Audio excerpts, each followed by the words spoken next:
So I've always wanted to own a food truck, and I had a killer fried chicken recipe that when I was working at Lee High School, I developed with some of my students, and then my life circumstances changed. Within a 2-week period of time, I formed my LLC, got insurance, had the graphics done on the truck, had it wrapped, got all our permitting, and we were ready to open for Art in the Park, and that was our first event ever.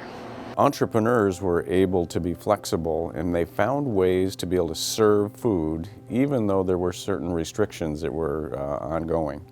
One business that did exceptionally well was Rollin' Rooster. So Rollin' Rooster has a number of different food trucks, and they experimented during COVID, and they can tell you more about how they did that, to find out what the secret sauce was to delivering food to the customer.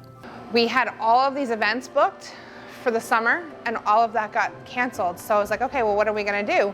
So we started doing a Facebook group, and I would advertise our specials, and people would pre-order, and they would come to our house and they would pick up. And our popularity got so big that one Friday I had 35 cars come through our drive-through in our driveway. The food truck industry really was the industry that took off probably the fastest. And there was a reason for that. Food trucks are outside. They were able to do a lot of social distancing. They could keep people separated, and so it worked quite well for them. So we were already a takeout model, basically, and that was what had happened was all the restaurants got closed down and could only function as a takeout model. And for us, a food truck was the ideal takeout model. And how could we continue to do this in cold months in our driveway and in our trailers? So we started looking at commercial spaces that were opening up.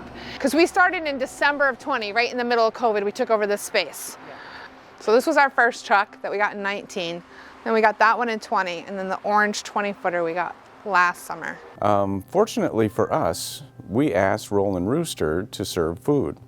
We had more people at that mixer than we probably have ever had at a mixer before.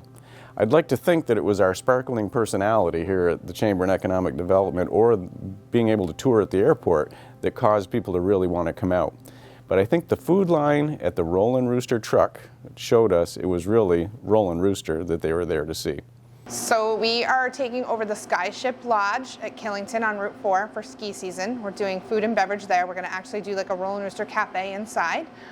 And we are going to have a food truck at Bear Mountain for ski season. And we are continuing to grow. I have an idea for another food truck. We are starting to book tons of weddings for next summer. So we're just keeping going. Every one of our younger employees kind of comes through a training program down here. And then I have a young girl, Mally, who she's a waitress, busser. She helped me do all kinds of platters of bruschetta sliders. So it's, as long as they have an interest, it's very simple to teach these skills.